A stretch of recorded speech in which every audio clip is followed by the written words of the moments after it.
All right, howdy, everybody. So thanks for letting me talk about this today. It's a paper we're going to go over and a little bit of a background before the paper, just to talk about the concept of spillover. Um, so the paper's titled "A Strategy to Assess Spillover Risk of Bat SARS-Related Coronaviruses in Southeast Asia." Just to go over a few just some beginning caveats. I'm sure you guys are all aware of the word coronavirus, but that's not a single virus. The one that is currently causing COVID-19, that's obviously the famous one. But it's actually an entire family of coronaviruses, of viruses. And this paper looked at some ways to model how we could predict where future spillovers might occur, where we should look for future spillovers, where we should look for possibly viral seroprevalence, which is like immune markers like antibodies and T cell markers and things like that in populations in these areas so that we can target these areas better for public health action. Ideally, we could prevent future pandemics with this, but that does require a lot of investment, does require a lot of action. But at the very least, we could get a better understanding of how and when these spillovers are occurring. This has, of course, been a really major issue for the last, in this century. The SARS epidemic in China back in 2003 was the first time in recent history where there's been a coronavirus that we were aware of. It was a very dangerous, deadly disease at the time. I think its fatality rate was somewhere in like the 30-40% range. It was pretty high. Whereas obviously SARS-CoV-2, the virus that causes COVID-19, that's much lower, but it is much more widespread. And so it's been the deadliest pandemic since HIV. I want to go over a couple of definitions here. Just some basic definitions that we'll be covering a lot throughout this talk. So first off, I've already used this word a few times, but spillover, that's the transmission of a pathogen from an animal to a human. It commonly doesn't cause illness or transmit further. But of course, when it does, that's when it becomes something we really need to be concerned about. Zoonosis is a pathogen that is spread from animals to humans, and up to 75% of all human infectious diseases have originated from animals at one point in time. Some of these are very recent, for example, HIV, for example, SARS-CoV-2, flu viruses every year just about are emerging from bird hosts. So this is something that we do have to keep a constant eye on, but we also have ancient pathogens that spilled over at some point in the past and have been with us ever since, like tuberculosis, for example. And a vector is an organism that transmits a pathogen to other organisms. For example, the Aedes aegypti mosquitoes that can transmit West Nile virus and dengue through bites. Obviously, there's a lot of other vectors out there that transmit different diseases. Any animal that carries rabies is a vector for rabies, for example. And then we also have reservoir hosts, which is the species in which a pathogen normally lives and reproduces. And all species are reservoirs for some pathogens. They are parts of those species' microbiomes, essentially, or microbiomes. Yes, microbiomes. I can't remember the exact word, but the pathogens, the species of protozoa, bacteria, viruses that all live inside each living organism. A couple of other caveats here. This isn't any kind of research that I'm doing. I'm not an expert. I do work in public health, and this has been an interest of mine for the past few years. And then also, there has been a lot of controversy about the origin of COVID-19 specifically, or the virus that causes COVID-19. That's not going to be the focus of this paper. If anybody has any specific questions about it, that's fine. But for any questions like that, please wait just to the end. But of course, if there are any questions throughout that are on spillover specifically or anything I'm talking about, then in that case, feel free to go ahead. And this is just to focus more on the background science of spillover and how we are keeping an eye out for it. It's a really important thing to keep an eye on in disease surveillance. So first off, just to sort of break down the idea of spillover, spillovers have been the precipitating event and origin of many pandemic outbreaks. For example, HIV, SARS, SARS-CoV-2, MERS is one that people may have heard of that comes from camels, and Ebola, influenza, and many other zoonoses that are a result of spillover events throughout the 20th and 21st centuries. Understanding what causes spillovers is critically important for public health because this is really the kind of the event that the public health is. I don't want to say this is why public health was created, but this is one of the most important things that public health does need to respond to. Spillovers can lead to very deadly outbreaks, and it's a very difficult problem to solve because spillovers take place in an ecological context with a lot of factors to consider, from things like the reservoir host, the biology of that host, to the pathogen itself. In addition, things like human activity that can lead to exposure. There's a lot of scientists are beginning to think that a reason we're seeing so many spillovers is not necessarily just because we can identify them better now, but because humans are actively pushing into spaces that were formerly wild spaces. So bat populations are disrupted, animal populations are disrupted, and humans and animals are suddenly living side by side. Animals begin to varying degrees of success, integrate into human environments, and we end up living alongside of each other. This has happened throughout our history, but we're reaching a point really in the last 100 years or so where we're really pushing to the very limits of what could be called undisturbed nature. And so that's probably why we're seeing many more spillover events, or they appear to be more common than they used to.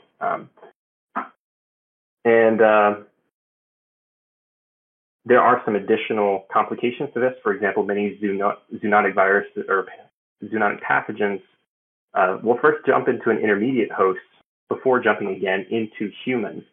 And so that intermediate host may serve as like a mixing vessel for the emergence of new viral strains or furthering pathogenic mutations. One of the examples of this is actually during the recent coronavirus outbreak. Mink was a species that was very concerning for a lot of scientists because they do have some molecular similarities in their respiratory system to humans. So the COVID-19 virus, SARS-CoV-2, jumping into minks, it would then spread very easily in minks.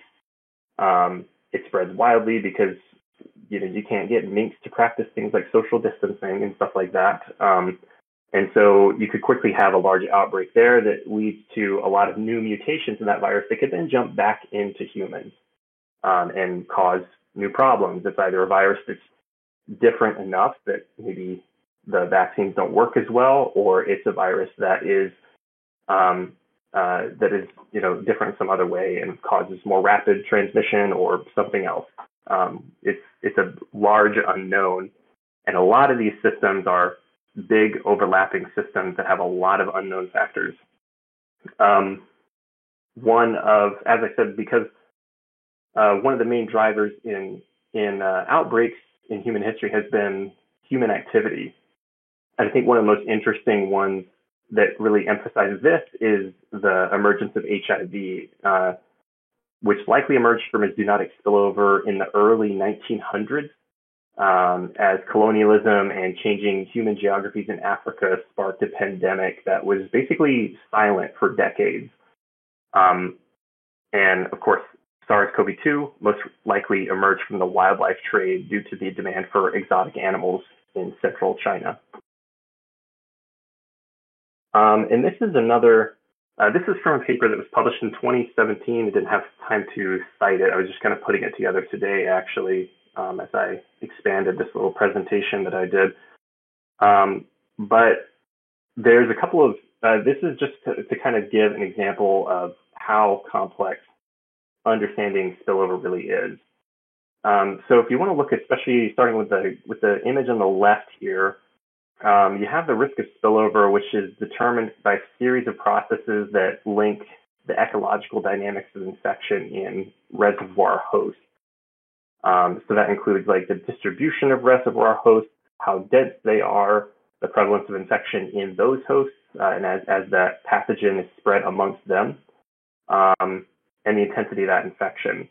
And then you have additional things to consider, like microbial and vector determinants of survival and dissemination outside of reservoir hosts, epidemiological and behavioral determinants of exposure within host biological factors that shape the susceptibility of recipient hosts. So that would be the host that ends up getting the spillover event or the zoonotic event, and distribution and intensity of infections in reservoir hosts. And this forms something that these authors called pathogen pressure, which is essentially the amount of pathogen available to the recipient host at a given point in space and time. And pathogen pressure then interacts with the behavior of the recipient host to determine the likelihood, dose, and route of exposure. And then finally, once that exposure has occurred, there are additional factors that are within host barriers which determine the host susceptibility and therefore the probability and severity of infection for a given pathogen dose. Things like innate immunity that can sometimes destroy an infection before it gets started. Well, that's going to be a useful barrier for a lot of infections or would-be infections. In fact, all of you are breathing bacteria and viruses and fungal spores right now, and virtually every single one of those is going to be destroyed by your immune system before any infection is ever established.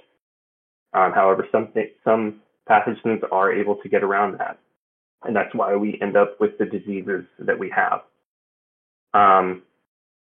But if we look to the right-hand side here, this is kind of the way that the authors laid out how a spillover actually ends up occurring. And so you can kind of visualize it as a series of barriers that transmit from that are required to be overcome before the transmission can happen from one species to another. And if any of these barriers are impenetrable, spillover can't occur. So there's a lot of things that have to be overcome here that this graph kind of goes into. For example, like I mentioned earlier, there has to be a widespread, the pathogen has to be widespread, the host has to be widespread, it has to interact with the recipient host. The infection has to be intense enough to actually spread. There are barriers to the two hosts interacting because of behavioral reasons. And of course, then within host barriers as well. All of these very complex systems on their own. And this is sort of visualized as, it's depicted as like all of the barriers needing to align within a narrow window in space and time. So all of these things have to align just correctly for spillover to occur. And this is probably kind of how the spillover with SARS-CoV-2 worked, where Southeast Asia, which has a lot of coronaviruses, high diversity of coronaviruses, many, many species that carry coronaviruses, these are constantly being shed into the environment at all times. And there's obviously, it's one of the highest populated areas on the planet. So there's a lot of human interaction there too. But we don't see a SARS-CoV-2 every single year. We've seen one in 2003. We've seen MERS, which is a very similar virus. We've seen SADS, which is a very similar virus that affects pigs. And then we've seen SARS-CoV-2, all within the last 20 years, basically. This is a case where it seems like all these barriers or all the ways through these barriers have aligned at once.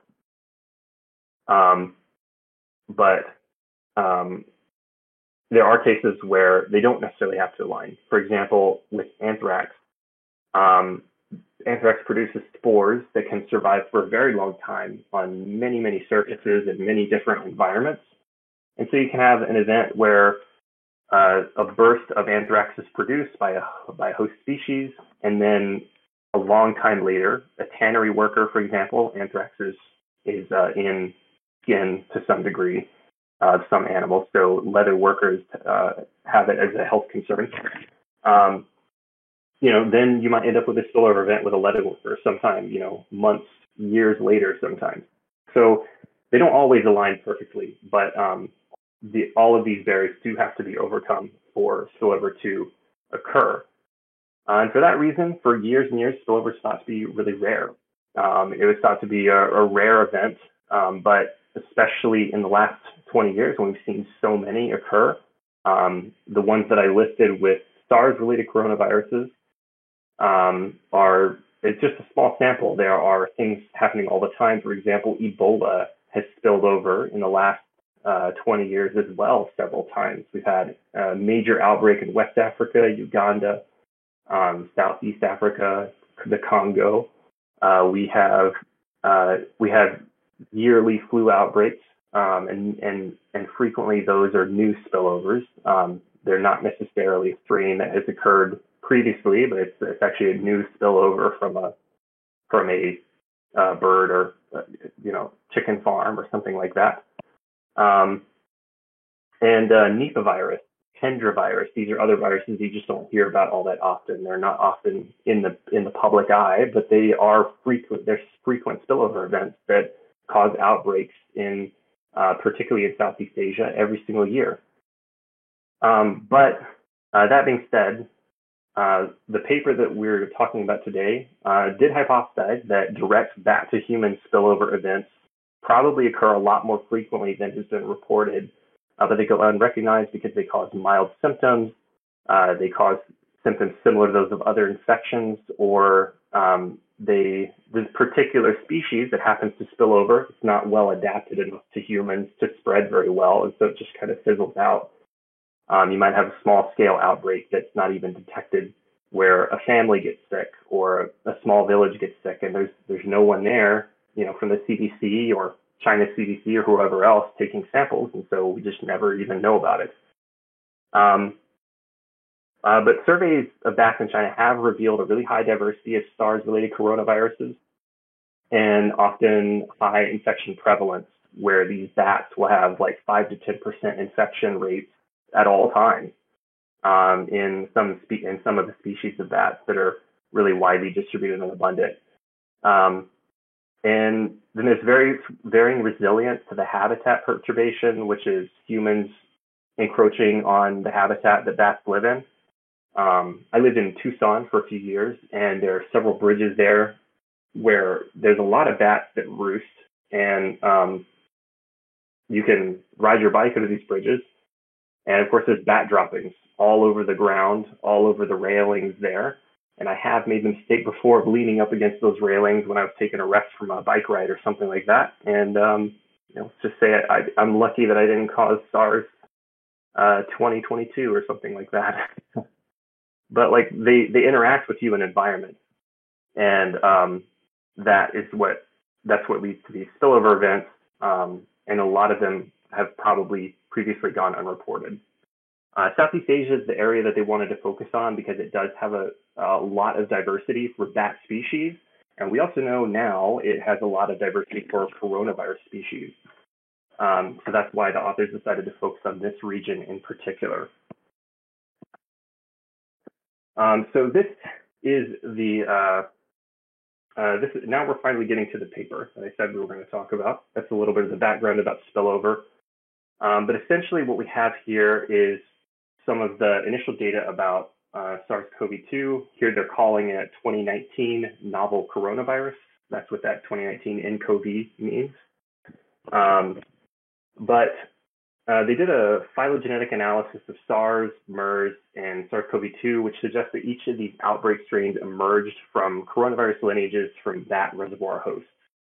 The spillovers of these viruses are thought to occur through intermediate species like palm civet, dromedaries, type of camel, and other unknown species, respectively.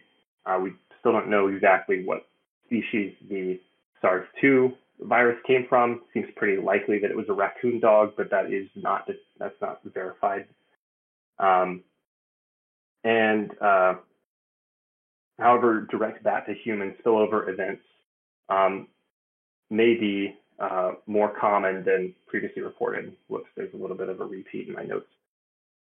So there is really high genomic diversity of SARS-related coronaviruses in China, which suggests really high prevalence and distribution of this virus family as families of species, and this includes viruses, it includes all other species as well. But as they spread out into really different geographic regions, they tend to diversify. And we see the same thing with viruses. So Southeast Asia is a really large area, has a lot of different geographies and a lot of different species that serve as hosts for these viruses. So we see a really high diversity in this area. But from the last 20 years, we've learned that this family, the coronavirus family, poses an extreme threat to public health. And so the authors wanted to look at coronaviruses specifically, SARS-related coronaviruses, which is an even smaller group of the coronavirus family, so that they could figure out new strategies to determine the geographic boundaries of potential future zoonoses and estimate the likelihood of events in the future. So the study they used they used distribution modeling and human behavioral and epidemiological data to estimate the geographic distribution of SARS-related coronavirus bat hosts and the likely rate of zoonotic spillover in China, South and Southeast Asia.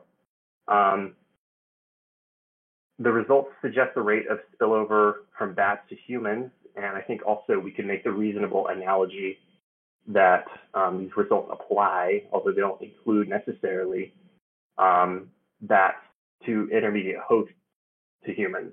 The results suggest that these spillover events are really substantially underestimated. Before, we didn't have any really great estimates of this. It was just kind of assumed to be a rare event, right? Like I said earlier, you have to have all these barriers for a pathogen to get through, for it actually to lead to an infectious spillover event. But this study shows that we're probably wrong about that. And there's other work to support this as well.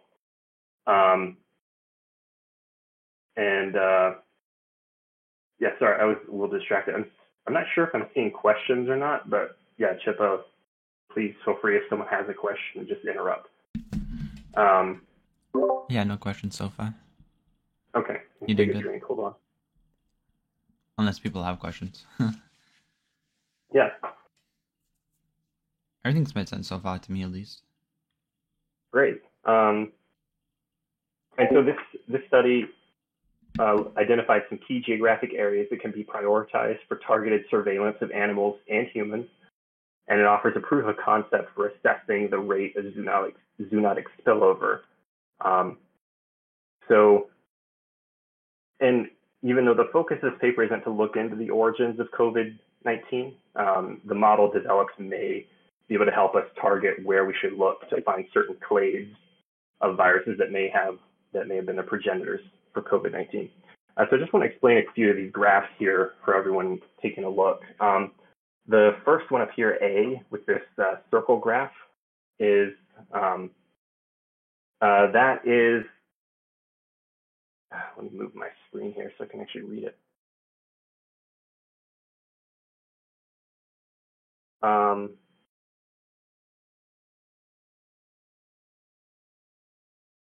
Yeah, so that's kind of the total number of types of viruses that have been sequenced in this group. So this is the SARS-related coronaviruses. This is about 1,000, 1,300 different species. And these are other families of virus or other pathogens, really. They're not even all viruses, I don't think. Just to give kind of an example of some of the sizes there. B is the SARS-CoV-2 genome laid out and divided into each of its segments. You could say the open reading frame 1 reading frame 1B. This S right here, that's the famous spike protein. So this is the portion of the genome that codes for that. I'm hovering my mouse over a different screen here, so let me try that again. And then these are other segments of the virus that are, protein writing regions of the genome. This one's interesting as well, although it's not immediately obvious how to read it. These are all related coronaviruses to SARS-CoV-2. So you have SARS-CoV, that's the one from that is the one from China in 2003. And then you have this one, which is kind of famous, called the bat coronavirus, RATG13. That is one of the viruses that's most closely related to SARS-2. And so that's the blue line right here at the top. And this is basically showing nucleotide identity percentage for each area of the genome across its 30,000 base pairs. 32,000 base pairs is how long the SARS-CoV-2 genome is. And all these viruses are comparably, they're similar size. So you can see RATG13 is hovering right around 95% the whole way across. There's a little bit of change, especially here in the spike protein, where it gets a little bit less similar. And a lot of other places have less similarity there too, because that's, as we know from the pandemic, it's a very variable region. All of the variants that come out, they do have mutations throughout the genome, but most of them are concentrated in the spike protein. Right, Omicron has a different spike protein than the original strains. Delta had a different one. The ones that are out now, XBB, whatever number they're on, the spike proteins are all quite a bit different there. So this is just showing kind of the regions of the genome that are most variable. And then over here, you see the actual phylogenetic tree. Highlighted in red are all SARS coronaviruses and the bat RATG13 coronavirus. So you can see that one this gives kind of like estimated distances, and you can kind of trace them back. These are a little fun to follow, but let's see, down here was MERS. Yeah, that's that emerged in 2012, and it's a coronavirus that comes from camels. And you can see kind of how distant they are from each other. So that's what's called a phylogenetic tree, for anyone who didn't know that. All right, now we're getting a little more into the study here, where the authors started with 26 known SARS-related coronavirus bat host species. These are bat species, not virus species that we're looking at here, from Southeast Asia. And they developed what they called an area of habitat, which there's some beautiful maps we'll get to here in just a moment. By refining the known geographic ranges of these bat species.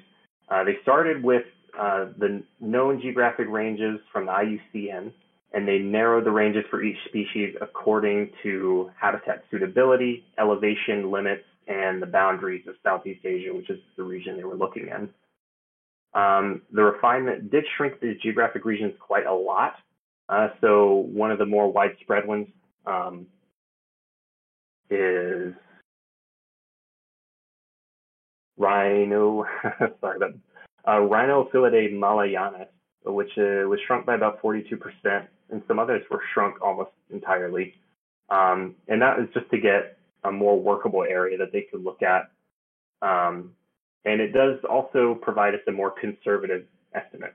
So these geographic areas are areas that are assumed for these species to be able to live in, but the authors shrank it down and validated it by taking ranges that were only had observed sightings of these particular bat species. So we're operating from a much smaller area than we would be otherwise.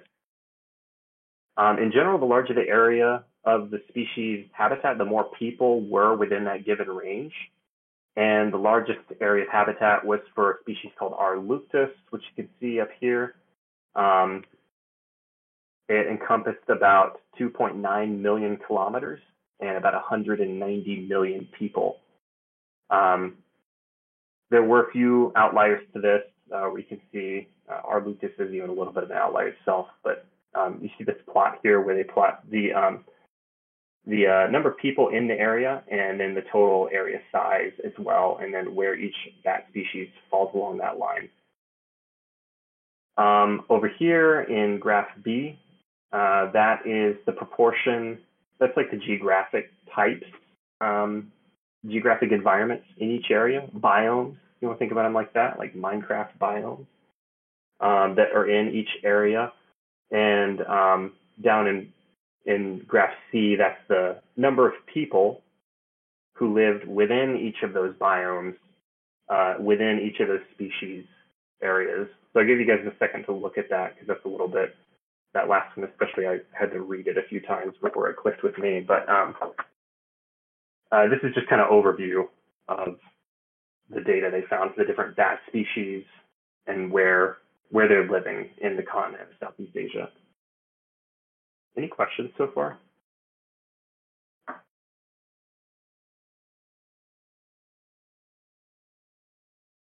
Alrighty. So here's the really beautiful maps that they came up with, but these are actually really simple to understand. I'll explain them here in just a moment. But we do have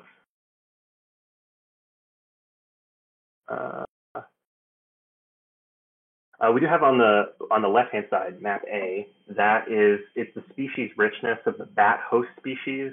So these are all bat host species that are known to house SARS-related coronaviruses, and they basically overlap them. So you have the blue areas are areas where there's only one species, and the red areas are where there are up to 16 species that are living in that same area. And then on the right-hand side,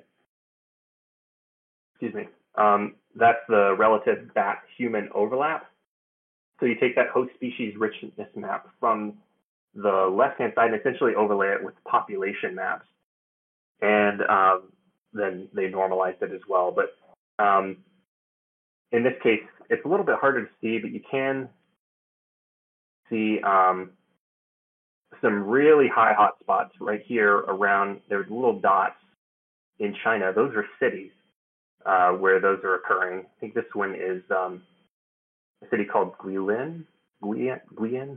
My pronunciation is horrible for that, but Wuhan is right around here, if I'm not mistaken, in this little bubble right there. And then you have, obviously you can see the island of Java is a hotspot. Vietnam is a hotspot. All of it is in the kind of greenish to yellowish. Southeast China is the biggest one, but then you also have areas in Assam and Nepal and parts of northern Malaysia that are really concerning. Myanmar, of course, too, over here. So really, really fun map to look at. But the maps they produce can be useful in a couple of ways. So you have the regions in southern China, northeastern Myanmar, Laos, northern Vietnam that have the highest diversity of SARS-related coronavirus hosting bat species. And the hotspots of the bat reservoir host diversity, they might be useful for sites of viral discovery. That's where we're going to send scientists to sample and to look for new viruses. There's been studies that have been done where, for example, there's a really interesting one a couple of years ago where they took a very small sample size from, I think, a zoo, if I'm not mistaken, and found 26 brand new to science species of coronaviruses. And they all came from all the bats in the sample came from one of these hotspots. So that just, if we're finding that many new viruses with a very small sample size, that just means there are many, many more out there that we don't know about yet. But the species richness map is also useful. Oh, sorry, hold on, jumped ahead. But the areas that have had a lot of sampling in the past mostly have been in China, Vietnam, Thailand, Laos, Myanmar, Malaysia. These places have not had very much sampling relative to the amount that's gone on in China. right? China has the China CDC. They have a large bureaucratic government, highest population in the world, lots of money. So they have invested in a lot of surveillance programs, but there's a lot out there that we're missing. And so this map can help guide future virus discovery. It also can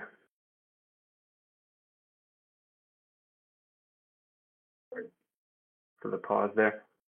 I had a distracting update. Yeah, so while the results do suggest significant levels of known hotspot, that's just out of order. That's why I'm getting confused.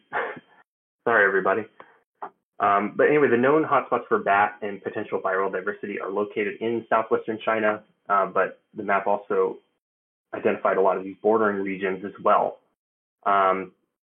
And they did find a lot of areas where there's probably undetected spillover. A lot of the viral strains that infect people in the regions each year may not become epidemic or pandemic strains, and so we never hear about them. But these are the areas we want to look to find these supposed silent outbreaks that are occurring. This is where we should focus on our future surveillance efforts so that we can target surveillance efforts where they'll be most effective, potentially find outbreaks before they get too large to be a problem, potentially find new viral species that may pose epidemic or pandemic potential. And so this paper does go on to show that there is a higher frequency of spillover events happening in these areas than were previously thought. And that is supported by some other evidence to show that a lot of these things have just been underreported. One of the ones that the authors mentioned in the paper that was pretty interesting is that Nipah virus, it's a different type of virus entirely. It's not related to coronaviruses.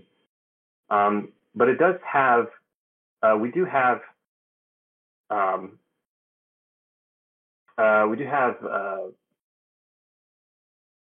sorry, I need to be able to turn off notifications. I'm getting a lot of them all of a sudden. We do have evidence where we're having outbreaks of Nipah virus every year, and this is kind of a really new thing that we've started discovering, but that just goes to show that they were not detected previously. That's only something recent that we found. All right, and so after the authors calculated the number of people in the area they were looking at, they took a look at bat-human context, viral seroprevalence among humans. So that's humans that have, for example, they have antibodies to coronaviruses, and they're using pre-COVID measures here. So those were a little bit hard to find, but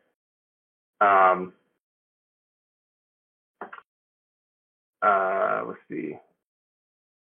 And then they're also taking a look at things like SARS, and they used the antibody duration of SARS to make their estimate. So they took an estimate based on the hazard times the exposure times the vulnerability. And basically what they're looking at there is the range of bat species, that's the hazard, times the chance that human bat contact occurred, times the chance of infection that produces detectable antibodies. And then they took a look at each year. So they're only measuring on a 1-year time scale. And based on this is finally the kicker that we're getting to here. But they found that there's probably an estimate of about 66,000 spillover events every single year, just with these SARS-related coronaviruses in this area. The lower range of that, based on their model here, is closer to 40,000. So that is, like I said, that's kind of supporting the idea that these spillover events are way more common than people used to think. And it's just that many of them are not, firing off, so to speak. Many of them are not becoming pandemic. They are fizzling out, or maybe they are a dead end. Only one person gets sick. Maybe they don't cause any illness at all. But that's essentially one of the major findings that they found that showed spillovers occurring way more frequently than people used to think. And so the things that mainly cause the variance in this number are the detection of antibodies and also the probability of contact. So this graph here that has several different lines on it, the darkest blue one, that includes everything at their original estimates, but then the other colors, they took the contact, the chance of contact and the chance of detecting antibodies, and they retooled those so that they excluded the highest estimates of pre-COVID contact and pre-COVID antibody detections. So that's what the different models there are showing.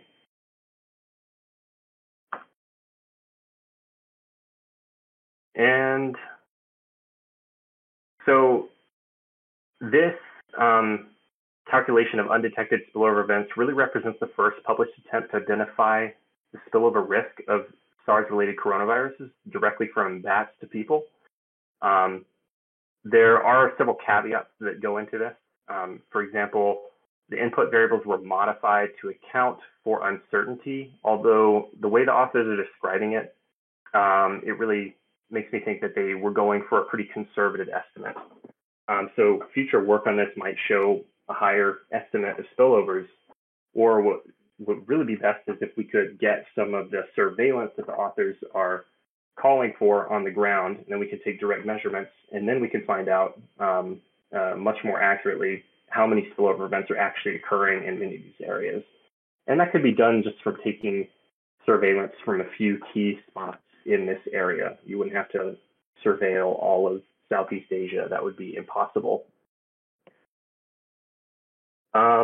But human-bat interactions vary widely across the study region, and they're influenced by a lot of different social, ecological, economic factors at both individual and community scales. And estimates were constructed by reviewing the literature. That's how they got their estimates of things like the amount of contacts that occurred, the length of time that these contacts could be detected. But they were looking mostly at literature that previously looked at rural populations. The authors did describe that there's reason to believe that urban populations might have similar levels of exposure to bats. For example, in a higher population area, you might have physical markets. You may have supply chains and bat harvesting for food and other reasons like that. This is going to occur at a much higher rate in high density environments. And then, of course, like I mentioned before, you do have bats roosting even in cities. The seroprevalence data was estimated from, it did include some non-coronavirus RNA viruses that are also estimated to transmit directly from bats to humans. And but they mainly did that because before COVID, there just were not very many looks at serology. They didn't take too many samples of antibodies for coronaviruses throughout Southeast Asia. That's something that they've been doing a lot more since the pandemic, but it's harder to estimate beforehand. And the authors do go on to propose like further work that needs to be done so they can develop future approaches for assessing zoonotic spillover risk that explicitly incorporates this uncertainty that they talk about, and some of the uncertainty that I talked about at the beginning with the difficulty in modeling spillover or predicting it. But there's a real critical lack of information in the role of intermediate hosts in the roles that are played by things like animal farming, poaching, wildlife markets. All of these can amplify the risk of spillover, but most of them have unknown parameters. So this is an area that needs to be looked into with a lot greater detail. And finally, it doesn't really address the impact or severity of disease, and it didn't look at differences in the vulnerability of populations. So maybe a spillover event could occur in some community that has they're well insulated from things like spillovers. Maybe it's a higher income community. Maybe they don't go to live animal markets. You could think of a lot of different reasons why that would be the case. But Ultimately, this does provide the useful maps for public health analysis, for guidelines, and for furthering viral discovery programs. So this last slide here is also just a list of kind of the things that the authors would like to see in the future for future research, and a lot of the areas that we're going to need to fill out further.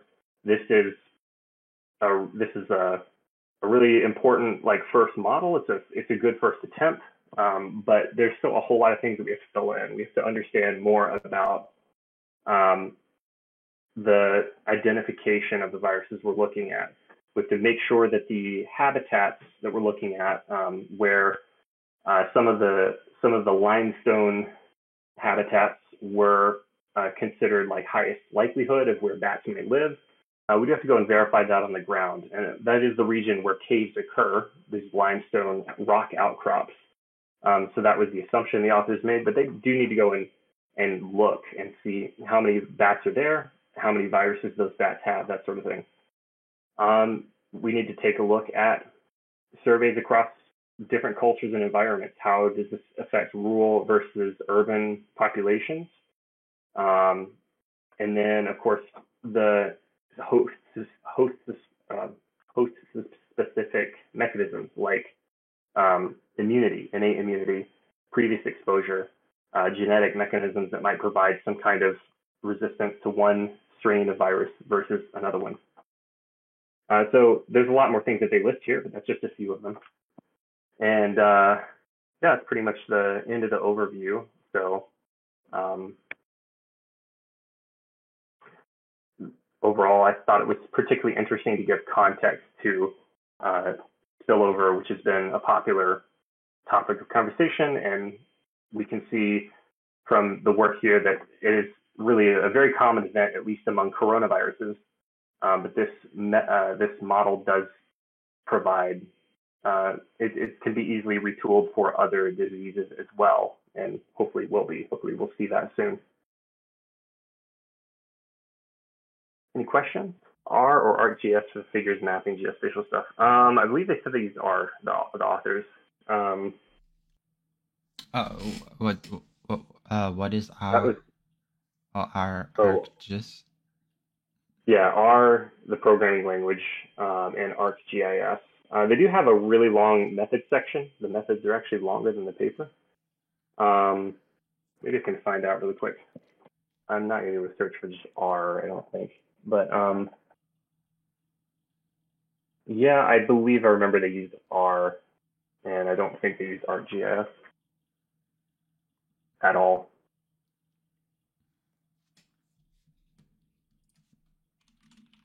Okay, but that was the most recent question. Let me take a look at some of the others.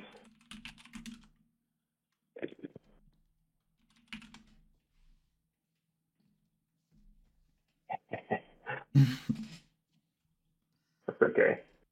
I discovered I have a stutter and did not know that. Oh, yeah, just I'm joking, but I was trying to say a word a few minutes ago and just could not do it. You're fine. I attached the presentation to read. It's being recorded. Why is it in Comic Sans? Yep, Chippa, you cited that article about Denmark killing 17 million mink. That is because of the COVID outbreak. China did something very similar. Denmark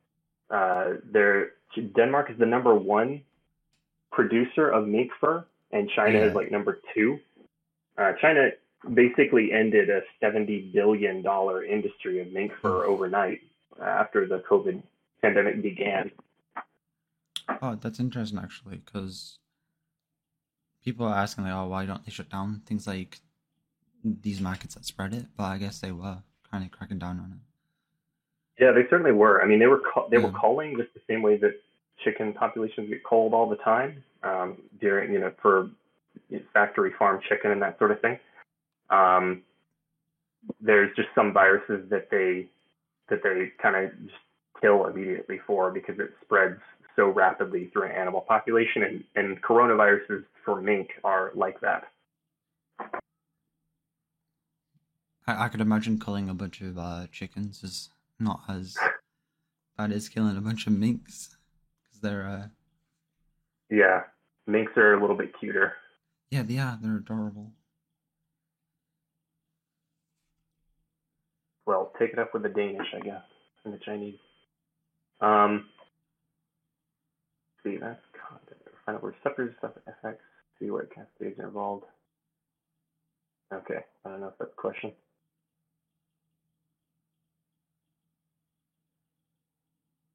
The one by touch. That was just kind of catching up, so I see that now. Okay. Okay, are bats particularly prone to becoming viral vectors? Yes. Bats are kind of weird, and I'm not, like I said, I'm not an expert in this, so I maybe not the person to ask. But bat immune systems are really good at not causing strong immune reactions. Like when you get sick, your nose is itchy, runny, you cough a lot. That's inflammation happening in those tissues in your throat and your nose. Bats just don't get that inflamed, and they're really good at kind of harboring viruses without having much of an effect from them. Their immune system's good at kind of like slowing down the spread of the virus inside the bat, but not causing a lot of disease to the bat itself. Of course, there are viruses that do kill bats. I'm not saying there aren't, but that's one of the reasons why bats can just harbor so many virus species. The coronaviruses, in large part, come from bats. Bats are considered probably the primary reservoir host. Ebola is thought to come from bats, but we don't really know yet. I'm blanking on some of the others, but there are definitely others out there. So yeah, good question. That's why Nipah virus, that was another one that we mentioned in the presentation, that also comes from bats, and Nipah is quite a scary one because it does seem to spread fairly well in humans. It hasn't caused any huge outbreaks yet, just localized ones in Southeast Asia. But it also kills very easily. I think it's like 50 to 70% lethality rate usually when we have outbreaks of it. So that's one, along with flu and now coronaviruses, that experts are keeping a close eye on, just kind of permanently.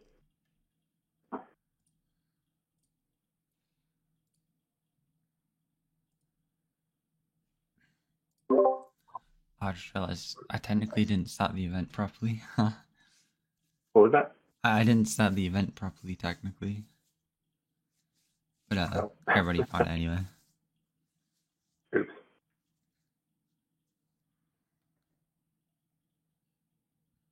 You had like a figure. It was the one under the pie chart. I think I get it, but let me go back to that one.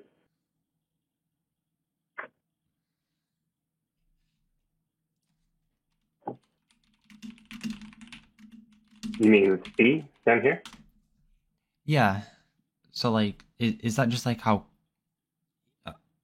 the percentage is how many? What's it like? GCAT pairs that are common with COVID. Sort of. Well, those are kind of similar. GC is a common way of kind of identifying genome similarity, specific combination of nucleotides that scientists look at to see how related one genome is to another. But for example, they have in B up here, that's the coronavirus genome, and each of the segments here is a different segment, usually a protein encoding segment, like this spike protein, for example. And then this is on that same axis, the genome nucleotide positions. But it's looking at these different related coronaviruses. So these are coronaviruses that are pretty closely related, with bat-Cov RATG13 being the most closely related. Yeah, I remember a lot about that, yeah. Yeah, that one was definitely mentioned a lot. And so each of these, slices here that it goes along this x-axis is each of those genomes are aligned, and it looks at the percentage of similarity in each region. And these are, this can't all be displayed in a paper. So that's why it's so shortened and why they're using this like mathematical line here to show it. But this is, the coronavirus genomes are like 32,000 base pairs. Yeah. And so this is along the whole way, with the exception of like this region around the spike protein. RETG13 is like 95% similar. And I can't remember the exact similarity, like the overall similarity of the two. I think it is 96% or something like that.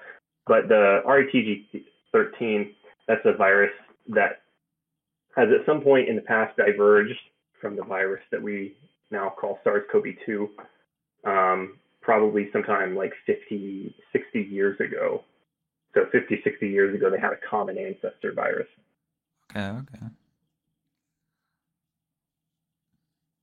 And just while I was running that pie chart, that was just showing the number of viruses recorded or something. Let me actually reread that one myself just to double check. I think I may have misspoken a little bit. Oh, in a different paper. I forgot what paper that came from. Maybe it's this one. Yeah, I'm sorry, I'd have to go looking for it. But yeah, so this is basically, I think, the total. This was early on in 2019. That's why they still have this weird name. Mm-hmm. So this was like a background slide I gave for to show the relationship of SARS-CoV-2 to the other viruses. And but this specific figure here came from another paper, probably in 2020, maybe 2021, but they were using this notation, 2019 novel coronavirus, so probably in a 2020 paper. And this came from the Proximal Origins paper, I think.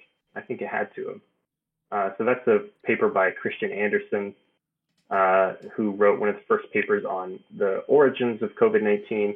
I'm like 90% sure now that's where it came from. So he's just laying out the similarity of SARS-CoV-2 to these other viruses. And at the time, we only had, this many known species.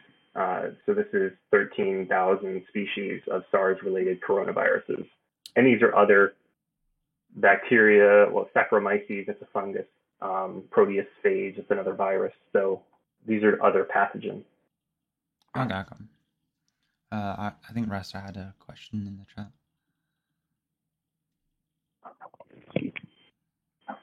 Sorry, who had a question? Rasta.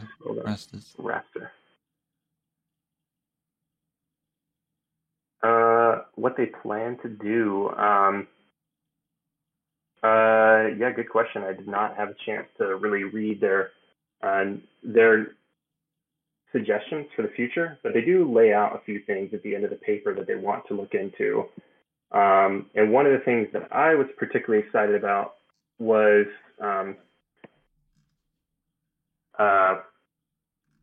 there's really a very simple way that we could verify this. It is going to cost money, but not that much, relatively speaking, especially since we know that coronaviruses can cause massively expensive pandemics. You could essentially set up like a clinic or go to an existing clinic in these hotspots that we see here in Southeast Asia and do serological surveys for people who are coming in with just any kind of COVID-like illness. Or maybe even more broadly than that. There may be coronaviruses out there that just behave a little bit differently.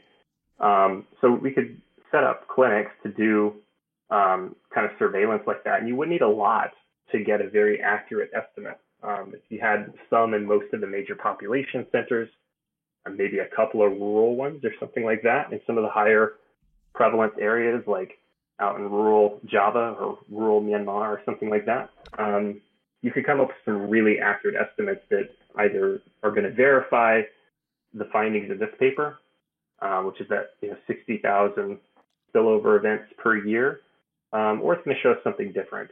Either one of those is going to be very valuable for us to know. So setting up clinics like that would be extremely useful. And that's a little bit in the purview of the authors. If I remember correctly, Peter Daszak is a co-author on this paper. So he's a famous person uh, because he runs an organization called Eco Health Alliance, and this is basically what they do professionally and have been doing for some time, long before the COVID pandemic. They look for potential pathogens that could spill over and cause pandemics or epidemics or something like that. So that's something that his organization would probably be involved with, even if this isn't a direct research line that they're looking for next.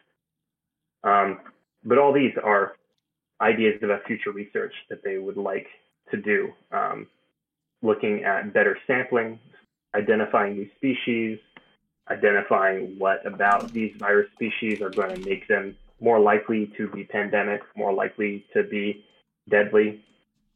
The amount of contacts that happen, the different contexts that those contacts can happen in, whether a rural or an urban environment. And of course, host factors as well, like our innate immunity and the ability for it to fight back against certain viruses that we might encounter. So this is a pretty cool and very, very comprehensive list they gave us right at the end of their article here. Oh my gosh, look at that guy.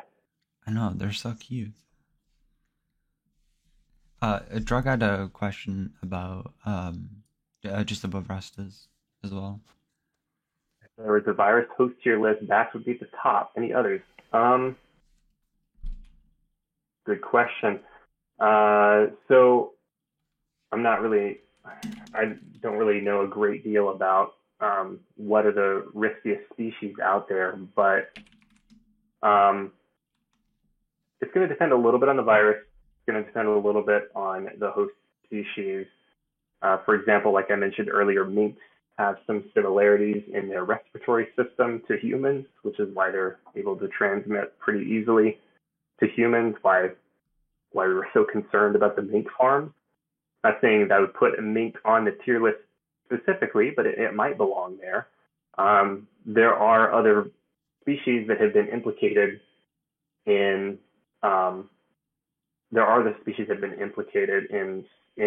previous spillovers, both for SARS-CoV-2 and also for the original SARS. Excuse me, like civets and raccoon dogs. Those have both been implicated in both spillover events. Yes, and Diablo brings up a good point. Farm animals.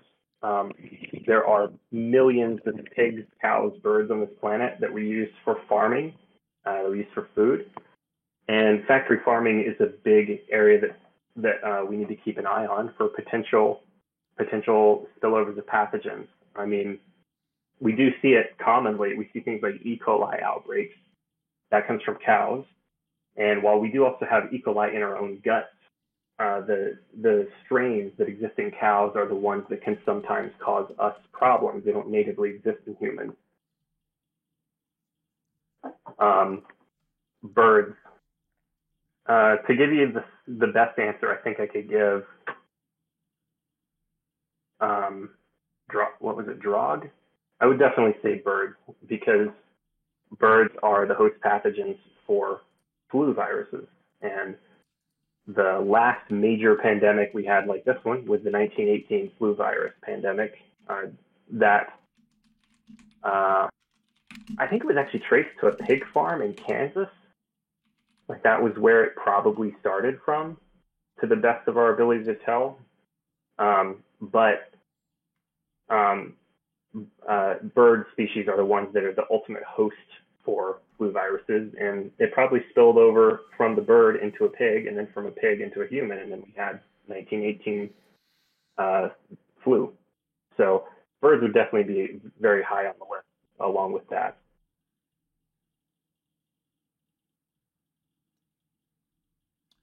Didn't swine flu come from pigs as well? Well, oh, sorry, what was that? Didn't swine flu come from pigs as well? Yeah, swine flu, but if I'm not mistaken, I think swine flu is it gets into pigs and remixes it recombines, but it's originally from birds. It's a flu virus. Okay, okay, I see. Let me see if I can look that up. Can affect both pigs and humans. It's an H1N1 strain. Okay, no, so there are strains of flu that are endemic in both swine and in birds. Okay. But I think, yeah, swine flu, bird flu. I think birds are the ultimate host for influenza, but I am going a little bit off memory here, so you guys should definitely take a look at that yourself if you're interested. Yeah, primates. Um, the only issue there is there's just not a huge number of primates. Um, but yeah, any virus that a primate can get, just because humans are so similar to them. I mean, it's same family and everything. There's a much higher chance that humans can get it also. But there's definitely less interaction with primates. You know, we don't farm them or anything, and there's just fewer populations. They're large fauna for the most part.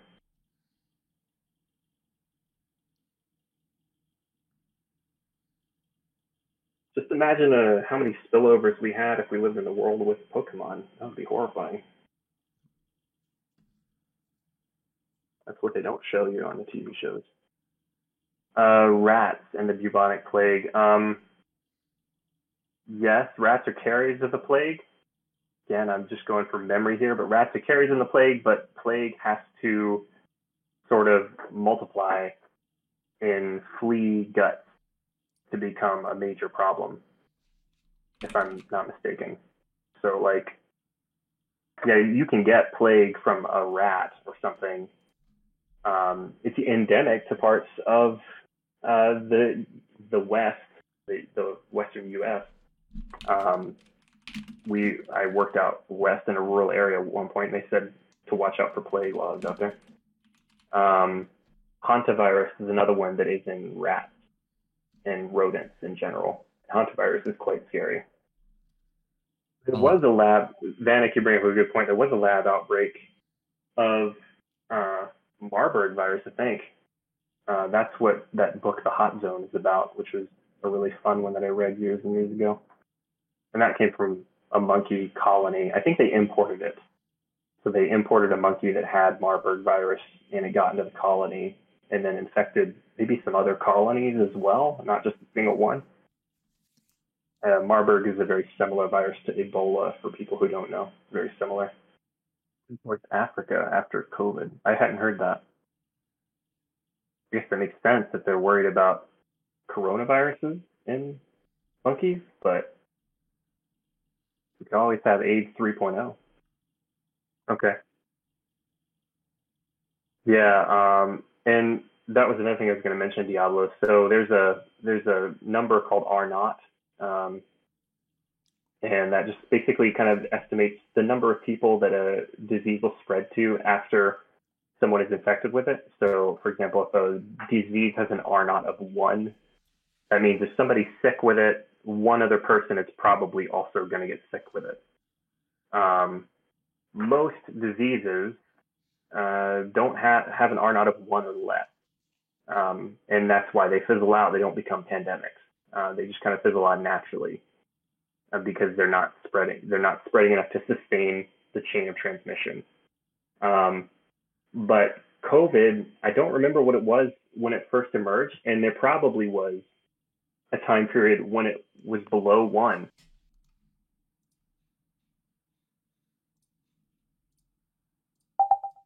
Market. But once it did get going at that point, it got to above R naught of 1. That happened because it spread through humans for a little bit, was able to adapt to us to some extent. And now, when we're on XBB or whatever the latest variant is, I don't remember the last time I read what the R naught was, but I think it was estimated to be like 12 or 13 or something at one point during Omicron, and that's actually really, really high. I think that's higher than measles, which was previously the most infectious disease known, or most infectious disease that causes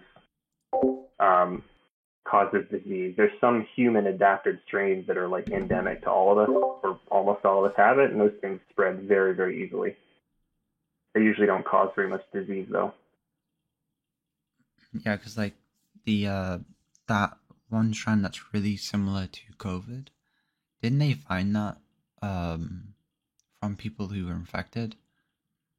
I remember reading the paper from the Wuhan Institute about it, and it was like a few people got infected. Which one?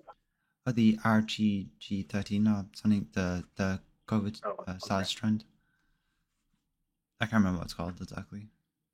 Yeah, the RATG13. Yeah, that one. Yeah, that was like reported because I think some people got infected with some weird flu, so they went exploring some of the caves around there or something like that. That's how they found it. Oh, the caves. Yeah, that's kind of a side story that I don't remember the details of, but there was I think it was called the Mojang Mine or something like that. I recognize something like that, yeah. Yeah, and there were some people who went there that got sick, and there's some people who said that's where COVID started really, and it was collected there and put in a lab, and then that's the strain that leaked out of the lab. But yeah, that's the theory. It's been pretty thoroughly debunked. The Mojang Mine had nothing really to do with it, but I say that and I don't remember offhand the details. I have to go look it up again.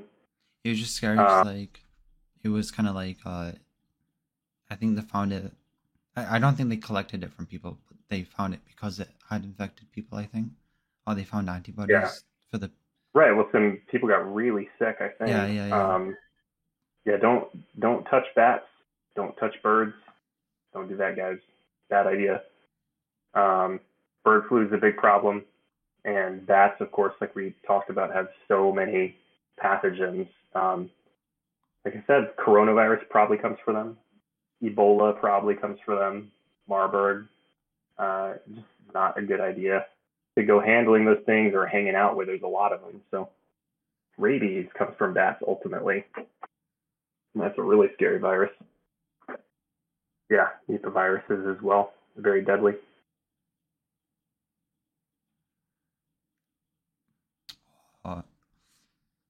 How many can they label? Z can probably label a lot. Somebody's gonna have to mute him. Oh, do you know each other? Yeah. Yeah, I do. So any more questions, or I feel like we're saturating the questions right now. I wish I had more to ask. Yeah. The model it's a pretty straightforward model, but discussing the details I felt like would be a little bit beyond the scope. So I didn't really do that. But it's a really interesting paper for anyone who is interested in modeling. There's a lot to look into there in the methods section. Like I said, the methods were even longer than the paper, I think.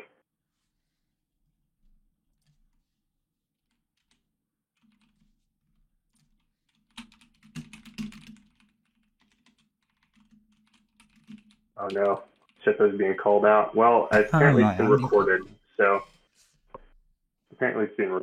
hopefully that can be made accessible. The recording's probably a little bit scuffed because Oh, is the recording messed up too? It should be fine. I can probably fix it and edit in or something, you know. All right. If you guys have any questions, go ahead and get them in. Last few minutes here. Going back to the first few slides. No, I didn't cover the mortality rate. Kind of outside the scope a little bit. You mean mortality rate for SARS or for COVID? Yeah, it's a little bit lower now because almost everyone's been exposed either through vaccination or previous infection, but pretty low. I think it's like it's probably below 1% now. I don't remember exactly. Earlier in the pandemic, it was 1 to 2, something like that. So draw, you wanted to see the background, or the first pages. This is just like a little simplified version of what spillover is, but these two go into it in a little more detail. This was from a proposed paper that haven't cited in this yet because I was just working on it today when I added it in. But it kind of shows a lot of the different variables about spillover, and there are a lot in every single one of these. Like if you look at each of the barriers, for example, each of these can be imagined as a barrier that the spillover has to get through for an infection to actually occur, for a disease infection. Each of these is a very complex system on its own, and they all interact with each other through the mechanism of spillover. So here's some examples of what these represent, like the pathogen release from the reservoir host. That has to do with the shedding rate, how often an animal might be slaughtered, or if it's a vector host like a mosquito, for example, how often it's going to bite people. And then things interact with that, like how well the pathogen is actually able to transmit through those mechanisms, the innate immune response that a human has, structural barriers, like if you live in a house and you never encounter a mosquito, then obviously you're not at risk. But then some people who live in a swampy area or who don't have protection, maybe they do encounter mosquitoes all the time. They're at risk for dengue, they're at risk for malaria, things like that. Yeah, you can imagine these like the great filters for intelligent life, except much smaller scale.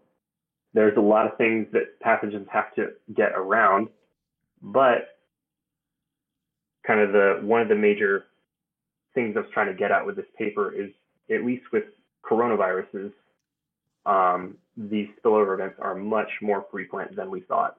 So viruses are finding a way. Life finds a way. Viruses are finding a way around these barriers, and we have a lot of research to do to figure out how much and why. I'm just really wondering why Vanek wants people to get a rabies shot. It's like one of the most unpleasant things you can do, other than getting rabies itself. Just a little bit mischief, you know. The more you know, yeah. Emergency vaccine, a resource you take away from the hospital is going to have someone that really needs it. Okay. Oh, I see. Okay. Yeah, I was being sarcastic when I said I was gonna use that at some point in my life. Pretty maps again. Okay, that might be an unusual situation people find themselves in. Yeah, I'm not sure if I do know.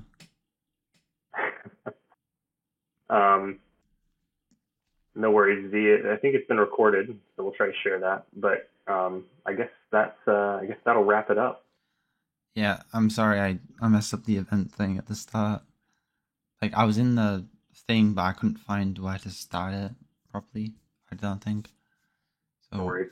Oops. It's only the second time we did this. Wait, did I do it last time as well?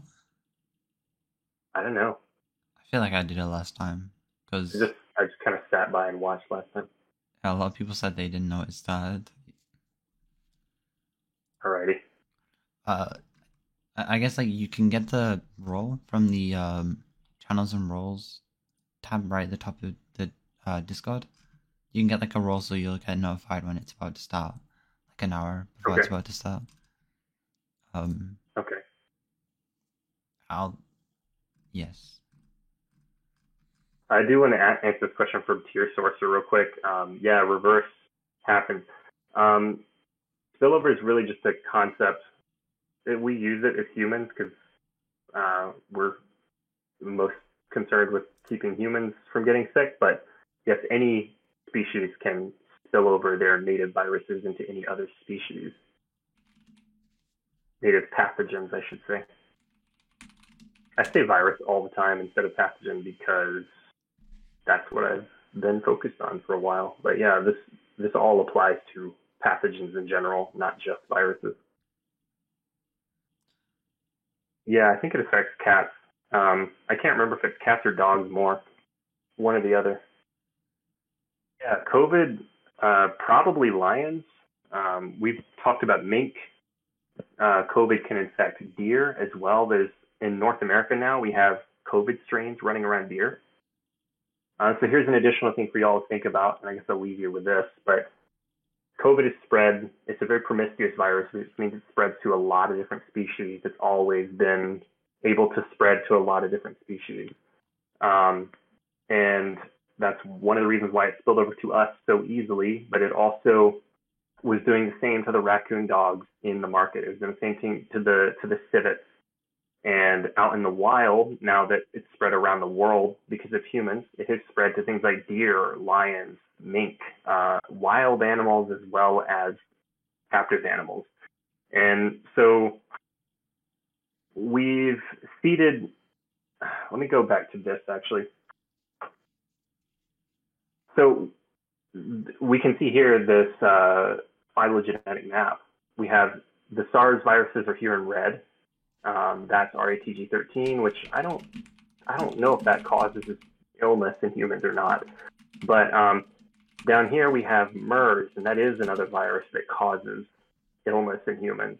And so at some point, I don't know how long ago, maybe 1,000 years ago, maybe more recent than that, there was a common ancestor that both MERS and SARS-CoV-2 have split off from. So now we have coronaviruses out in the wild, infecting deer, infecting mice, infecting wild animals. And in hundreds of years, maybe sooner, maybe later, that disease may have changed enough to become an entirely different species and may reinfect us at some point in the future. So this is a virus that would have gone from humans, or from raccoon dogs, as an example. We don't know the exact species it came from, but ultimately back to bats. So it comes from bats, it jumps into raccoon dogs in the market, it jumps into humans, it jumps into deer, and then in some point in the future, maybe it jumps back into humans again as an entirely new infection. So that's something to think about for all of these, for generalist viruses like this one that are spreading into so many different species. They're essentially seeding future epidemics. I was gonna say that sounds really cool, but I don't want another pandemic. Well, that's a different topic, but it's almost certainly going to happen again. So. Can't wait for all the vaccine debates on it in like 5 years time. Yeah.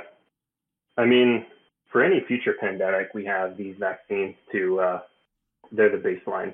Like for any future pandemic, unless there's, actually, I don't even want to say that. That's really jumping too far ahead of myself, because we really got lucky with COVID. It's a coronavirus. And because of SARS-1 back in 2003, we've been studying coronaviruses for 17 years leading up to the outbreak of SARS-2. And because of that, we already knew what to target. Right once a virus spills over, if it's a completely brand new one that we've never seen before, scientists don't know what to target. They don't know what protein specifically to go after that's going to have the most effect from a vaccine. But maybe we could scattershot the approach or something. If there were some kind of future pandemic, we could. I'm sure someone would find multiple simultaneous vaccine prototypes. So there's certainly not no hope. We've sped up the process just amazingly.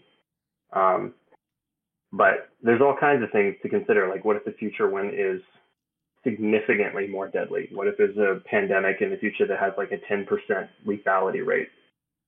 Is society going to hold out for an entire year while we make a vaccine or two? I don't know. Maybe. Yeah. But the year and a half that it took to develop was really the very tail end of research that went back 50 years.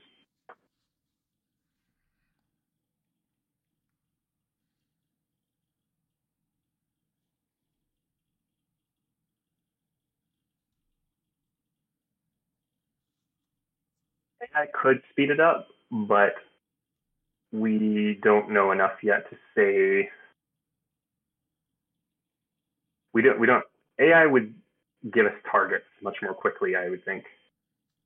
Um, but we don't know how truly effective it is at this point. And again, it's going to work much better on something like a coronavirus, which we already have a lot of, than let's say a completely new virus that we haven't seen before or that we don't have good data on any related viruses for.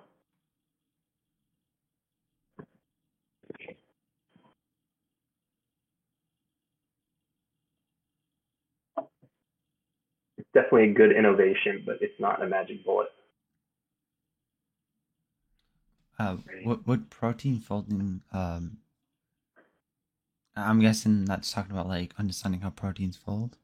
Like, does Yeah, that it help could. vaccines? Like, We could potentially like predict, um, and it would actually be extremely useful in terms of like figuring out like antibodies. And monoclonal antibodies were a big early treatment we used for COVID before we even okay, had vaccines. I can see AI be extremely useful there to speed that up a lot. It would be able to, with better AI models than we have now, we could maybe predict um, what antibodies are going to be most effective. Alrighty. Well, the questions have kind of trailed off, so I'm happy to call it an end there. If anybody doesn't have any last minute things.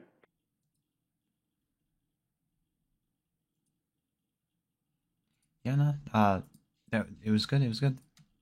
Thank you. Yeah, thanks y'all for coming. Yeah. Is there a plug? Should we do a plug for the next one? Is there a next one planned yet? There's a few who said they'll do it. They're most of them are just busy right now. So, Okay. what's the next month? What month is it? It's September. Some said at the end of September, and some said in October. So around about that, we should expect a few Maya. And Looking forward to it. yeah. Okay. Well, thanks for watching, I guess, and thanks for presenting. No problem. Bye, all. Hope everyone enjoyed it.